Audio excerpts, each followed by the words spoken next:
ఏపీలో ప్రభుత్వం మారడం కీలక పరిణామాలు చోటు చేసుకుంటున్నాయి. అమరావతిలోని సిట్ కార్యాలయానికి తాళాలు వేశారు. కీలకమైన డాక్యుమెంట్లు, డేటా మాయం కాకుండా ముందస్తు చర్యలు తీసుకుంటున్నారు.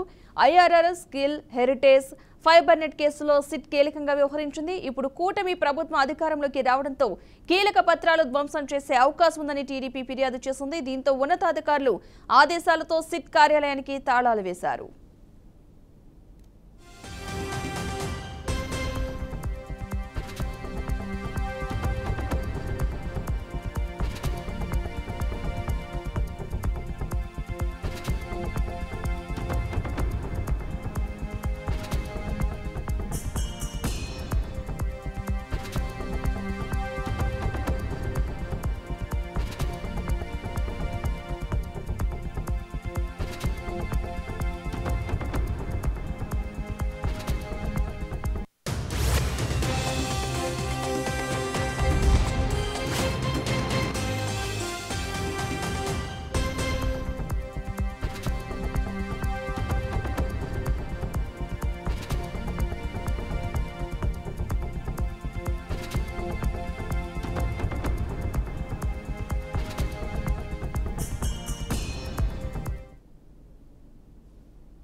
ఏపీలో ప్రభుత్వం మారడంతో కీలక పరిణామాలు చోటు చేసుకుంటున్నాయి. అమరావతిలోని సిట్ కార్యాలయానికి తాళాలు వేశారు. కీలకమైన డాక్యుమెంట్లు, డేటా మాయం కాకుండా ముందస్తు చర్యలు తీసుకుంటున్నారు.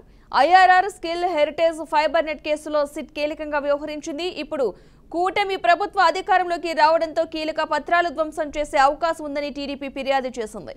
ఇక దీంతో ఉన్నతాధికారులు ఆదేశాలతో సిట్ కార్యాలయానికి తాళాలు వేశారు.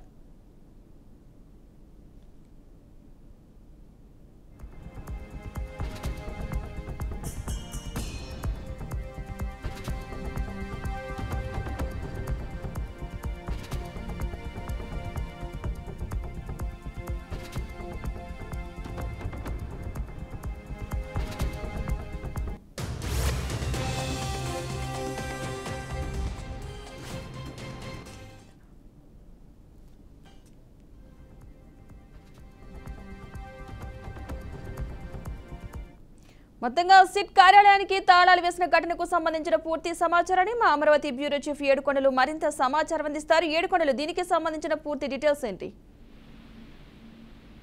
పద్మ, ఏదైతే సిట్ కార్యాలయానికి సంబంధించి గతంలో చంద్రబాబు నాయుడు విచారించినటువంటి సిట్ కార్యాలయంలో పలు కీలక డాక్యుమెంట్స్ ను గతంలో తగలబెట్టినటువంటి విషయం తెలిసిందే. అయితే ఇటీవల కొత్త ప్రభుత్వం రాబోతున్న నేపథ్యంలో సిట్ కార్యాలయం నుంచి పలు కీలక దసరాలన్నీ కూడా బయటకు వెళ్తున్నాయనేటువంటి సమాచారం మేరకు అధికారులు అప్రమత్తమయ్యారు. ఈ నేపథ్యంలోనే సిట్ కార్యాలయంలో ఉన్నటువంటి కంప్యూటర్లు, అలాగే ల్యాప్టాప్లు, హార్డ్ డిస్క్లు, పెన్ డ్రైవ్లు ఏవి కూడా బయటకు వెళ్లకుండా సిట్ కార్యాలయానికి తాళాలు వేసి ప్రస్తుతానికి అక్కడ పోలీసులు పహారా అనేది నిర్వహిస్తున్నారు.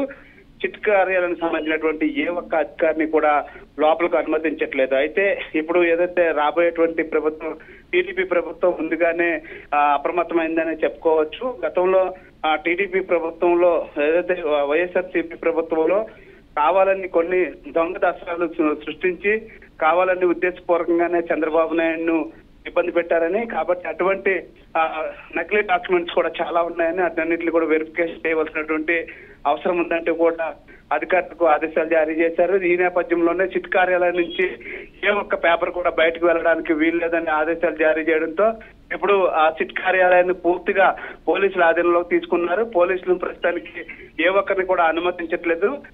ప్రస్తుతానికైతే సిట్ కార్యాలయం మొత్తం కూడా పోలీసులు ఆధీనంలో ఉందని మాత్రం ఖచ్చితంగా చెప్పవచ్చు. Padma, right, thank you Yedukondalu.